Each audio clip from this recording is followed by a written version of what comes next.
salty Gulf Coast to the rolling high plains, to the piney woods in the east. All across our dear Texas, folks need good food to eat. Our farmers and ranchers are heroes. They've always made Texas great. Texas agriculture matters. It's the heart of the Lone Star State.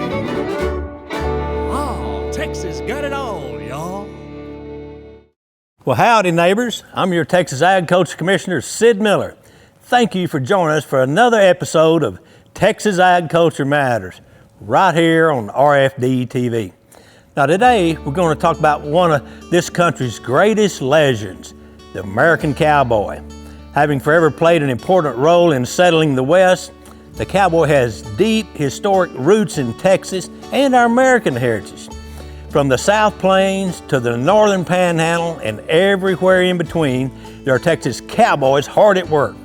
So it shouldn't be any surprise that Texas has been branded as the cowboy capital of the world, known for herding cattle, mending fences, and traversing the wide open range. The American cowboy rose to prominence in the early 19th century. Now, during the American Civil War, many Texas ranchers left their homesteads to join the fight. But upon their return, they found that their cattle herds had grown extensively. At that time, there was about 5 million head of cattle, all thriving in the state of Texas. To put that in perspective today, you'll find over 12 million head of cattle in the Lone Star State. Now, lucky for ranchers, the demand for beef was growing at a fast pace on the East Coast.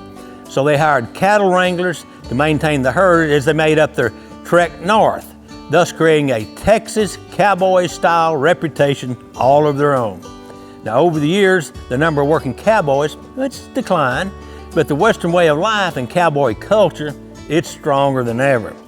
So, let's join Tammy Arnder for a taste of true Texas cowboy living as she meets up with Mike and Connie McKinley, longtime Texas ranchers who've taken the Texas cowboy way of life all the way to Kentucky. Now, the American cowboy is just another way Texas agriculture matters.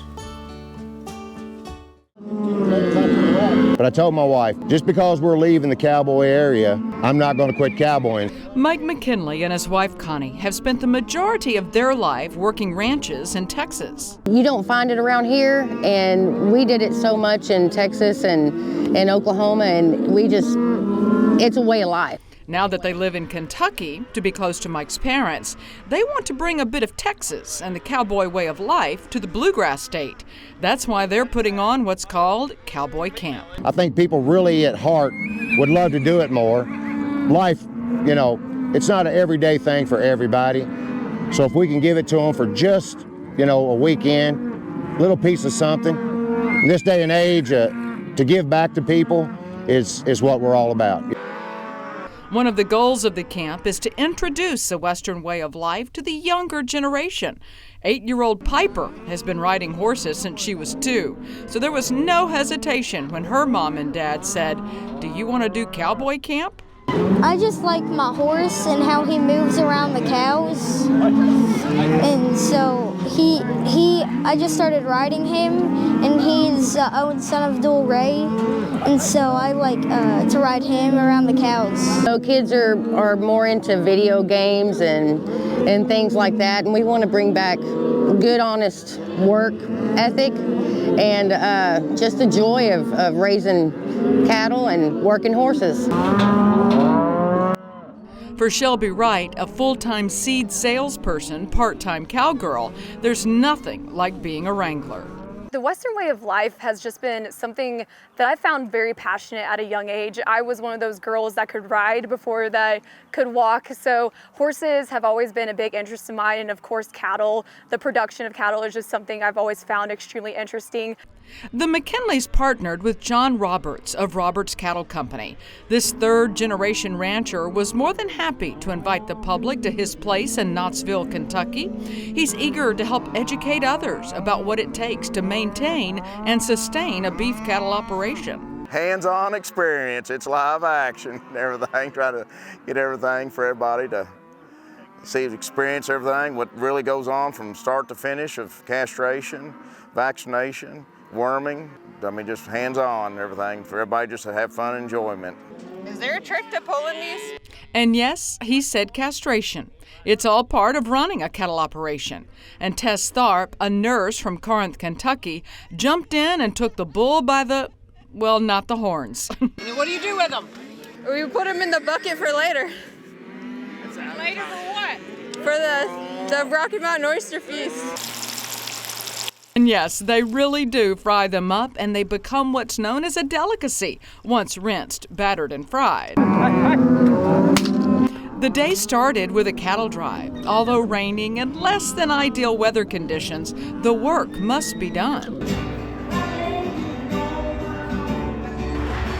So from the campfire cooking, complete with a whole roasted pig and cowboy church on Sunday morning, there's no rule that says the Western way of life can't take place east of the Mississippi River. Keeping it alive. It's a dying art, it seems like, and we just want to pass it on to the younger generations and teach people and teach them how all this works.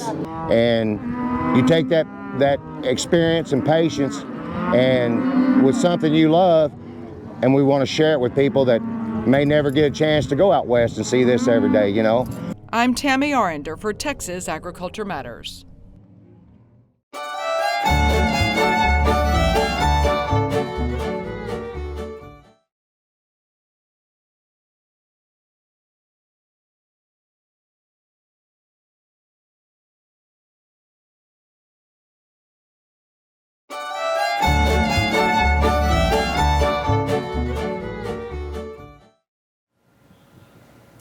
Well, thank you, Tammy. You're appreciated. Hey, today it's my pleasure to have my good friend Phil Guitar joining me.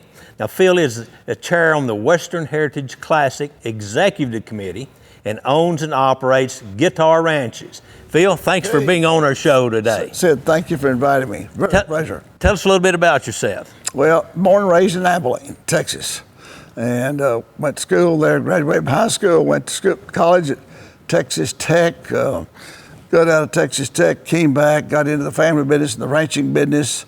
Been in it ever since. Then got married, and so that was the late '60s, and been in it ever since. And of course, my family was in it. Both my parents, my grandparents. Wow. My wife's family was in it, and so both sides we were in the ranching business. And then we've gone together and put together some other stuff, but we're very fortunate to both have the blessing of our parents on every side had ranches, and then we have accumulated some property additional. But so that's a great family heritage. We go all the way back. Yeah. Tell us a little bit about the Western Heritage Classic. Some of our viewers may not know what that is. Yeah. Sid, we started in 1985. It was just a collection of ranches getting together to compete and try to, preserve our Western heritage, which I feel like is extremely important. And so, in other words, our whole deal is based on trying to let people come out and experience the heritage and everything we do, whether it's the rodeo or the horse races or whatever it is, but it still goes back to our heritage. And so it's been, we've been going now since '85, so about 38, 39 years. And so it's unbelievable that we just got through the other day in May the 12th. Anyway, we have a sellout crowd every year, which is unbelievable. Just people, and a lot of them, the same people come back every year. Now, y'all have a lot of exhibits with it: spur makers, saddle makers, art, Western art. Absolutely. Talk about that just a little bit. Well, what will they see if they come out? Well, you'll see collectors, and you'll see bit spur makers, saddle makers. You'll see every kind of craftsman in the world out there. And collector, you also going to see one of the finest horse sales in the country that we put. There you go. We've started the RHAA, which is the Ranchers Association of America, and it has its finals there during the deal. So and vendors everywhere. plus a unique party before the rodeo. But so it's a collection of everything. Plus the children's events. We try to do something for the entire family. Now, you and your wife have been longtime supporters, right? Right, exactly. Been after it a while. Yeah. Why is it important to have this event every year? I mean, a lot of people look forward to it. Well, Sid, to me, and I guess I'm going to go back to my early days, maybe in the '60s or whatever. I would go over to Stanford to the Cowboy reunion, and I didn't really understand. You couldn't even get a parking place, and it was real simple. I mean, those ranches all came in. They brought their wagons, they brought their cowboys, and of course they didn't compete per se as a ranch, but they just were there at the rodeo competing, amateur rodeo. But people were really wanting to see that culture, that way of life, and I thought, it's here. People love to see the authentic ranch, the cowboys that work on the ranches. Now, your family has a very rich ranching heritage, goes way back. Tell me how that shaped your life. Well, I was an oddity because I actually enjoyed it. Makes two of us. I enjoy the ranch life. It's a tough life. And you've got to be willing to endure the elements and the markets and the crashes and the droughts and everything we go through. And a lot of people, it's just not their cup of tea, and I don't blame them. I actually enjoyed the business. I enjoyed the guys, the cattle, the horses, the men. I enjoy everything we do. It's just something that I can't get enough of it, because I can just go out there 7 days a week around the ranch, and that's just, that's wonderful for me just to experience it. Folks, we're going to take a quick break, but we'll be right back with field guitar right here on Texas Agriculture Matters. Stay tuned.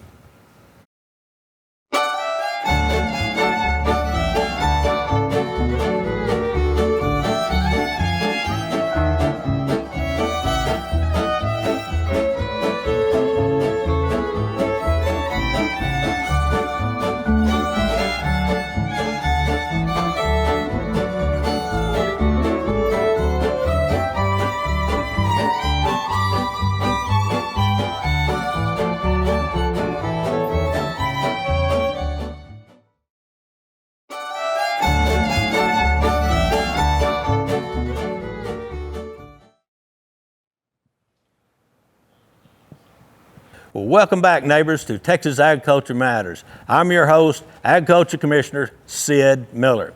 Now, let's continue our talk with Phil Guitar, owner and operator of Guitar Ranches. Now, Phil, y'all have started doing something a little different, offering some urban folks some ranch activities. Yep. Tell us a little bit about that. Well, one of the things we do is we have a partner, and we have these long-range shooting schools. They do, where we have these 1,000-yard courses, and they have experts that teach you how to hit these targets at 1,000 yards, Wow. We also have some advanced combination shooting schools and culinary schools where we bring in a chef from like Missoula, Montana, and you have to kill game, and then he teaches you how to process the game. Then he teaches you to take actually the throwaway parts and cook a 5-star meal out of it. So that we do all that. We do all kind of hunting. We hunt, everything that's, that we're not going to hunt anything that's not there. But we hunt deer, we hunt quail if we've got them. Hogs, got a lot of hogs. We're going into other deals here in the future where we're going to offer some really high-end sporting clay business. That's so we're installing something very, very unique where we'll have some courses that'll just be very challenging, very fun for people to come out for retreats, reunions, business meetings, or whatever, And we also will have instructors on hand. These are some things that I'm wanting to do and still maintain our ranch dignity. Well, now, I've known you, we've been friends for a while. Long time. And you've got a wealth of ranching experience over the years, and you're still learning, you're still expanding the operation. Exactly. So if there's one or two things that you've learned that you'd like to share with our viewers, what would it be? Well, the importance of agriculture, I guess, that, this may be one of the other questions, but that, when you go to the supermarket and you go and you get your groceries, some people may assume that they're raised in the supermarket. If it weren't for the ranchers, the farmers, the dairy people, none of this would be sitting there. And in other words, somebody's got to grow the beef, we've got to produce the grains, we've got to do all this stuff in order for the world to eat. So I think it's a very vital industry, and employs a lot of people. Huge economic impact on the state of Texas, just huge. And I think it's probably, if not, it may not be the largest industry in Texas, but it's one of the largest overall. You know, you do a lot with the Western Heritage Classic to keep our Western heritage alive. I do it getting this show out all across North America. Our friend Red Stegall preserves that. Sure. Why is it important that we preserve our Western heritage? Well, because that's what settled the West. That's what people, when they came out here in the late 1800s, after the Indians were gone and the buffalo were gone, it was the ranchers that came out here and started settling this territory. And if it hadn't been, and their heritage is what we're trying to preserve. Their code of ethics, everything they do, their cowboys, their skills, everything, which I think is a dying breed, really, and so we want to try to preserve it. That's what we're trying to do. And to me, you're exactly right. It's just part about being a Texan. It is. That's why when we show up, people we're like magnets. They just come to us. They say we have a swagger when we walk, but we just call that's just a regular walk, that's right? So last question. Why do you think Texas agriculture matters? Because exactly what it said. If we didn't have agriculture, we feed the world. And Texas agriculture is very important from feeding not just Texas, but feeding the world. And that, people have to realize that when you go to a steakhouse or you go to a grocery store or a convenience store, that item it wasn't grown there. Some rancher, some farmer produced that product that they take for granted, that they go in and get that jug of milk or they buy that ribeye steak. We have to produce it for people to stay alive. Phil, you're a great friend. Thanks for taking the time out of your busy schedule to be with us. It's my pleasure. And keep up the good work. Okay, thank you. Now let's take a look at another one of our proud Go Texan partners.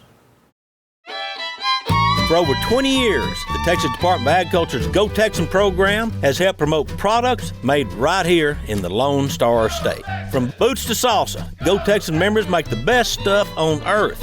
Now, friends, let's take a look at one of these fine Texas businesses and why they are Go Texan proud. Go Texan every day.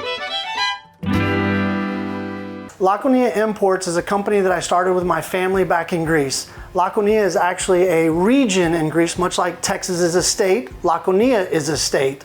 And it's a fantastic region for making olives and olive oil. As a matter of fact, they call it the Napa Valley of Greece. I wanted to do that because I love our culture. I love the foods of Greece. I love our family, of course, and our family story. And we really wanted to share that with the people from Texas. So the products that I have here are all imported from Greece. So our primary products that we make here in Texas, we import our olives and we package them here in Texas. They're very special because they're naturally preserved in their own oil. Unlike a lot of olives in the States that are packaged in a vinegar or salty brine, kind of hurts the olive, it breaks it down. When they're packaged in their own oil, they taste smooth and silky and they're fantastic. We also make our own blend of herbs and spices that are all traditional Mediterranean or Greek herbs and spices. You'll see oregano, thyme, crushed garlic, of course. These are all natural things that are in every dish if you go to Greece. The other products that we have that we bring from Greece are our olive oil, comes from my family's village. So my cousin Nikos owns about 4,000 olive trees there, and he makes all the extra virgin olive oil. So everything that we bring in is natural, authentic Greek extra virgin olive oil, right from our family's village. He's won multiple international awards. He is a master extra virgin olive oil maker. And when we share that with our clients, it's amazing to see the response that they've never tasted anything like this before. And for me and my wife Janelle, that's where we get so much of our joy, is watching people just enjoy what we're bringing to them. Olive oil is extremely healthy for the body. All the antioxidants and the polyphenols that are known to be in olives and olive oil are great for your heart, they're great for your brain. Besides, it tastes amazing, right? So put that on almost anything you eat and you've had a great day. My wife and I go back, both vacation and some work, of course. We'll go down to our family's village and meet with my cousins, talk about the business, what the olive production is going to look like for the future year, how the oil is tasting. Of course, it's a commodity-driven product, so how pricing is going, things like this. And then she and I will travel off to a couple of islands just to enjoy ourselves for a little while and detox from being here in the States and get recharged and ready to come back and share even more things that we're bringing from Greece back to our customers. So of course, you can find our products online at laconia-imports.com. We'd love for people to come out to our facility here and see us, located just north of Houston and Humble, Texas. And please call or stop by. We'd love to see you. We do tons of markets and events like the rodeo, of course, Nutcracker Market, boat shows. We put ourselves out there to go see our customers and potential customers. The reason we joined the Go Texan program is because I'm a Texas boy at heart. I was born and raised in Texas. I love Texas. I grew up with all the stories of Davy Crockett and the Alamo, and they're so similar to the 300 Spartans that died in the Battle of Thermopylae. It was amazing. And so, as I said before, I was born here, I'll die here. I'm a Texas guy at heart, but our culture and our family and our love for the region of Greece is just something we want to share. So the two together is a perfect combination for us and our business. You're Texan every day.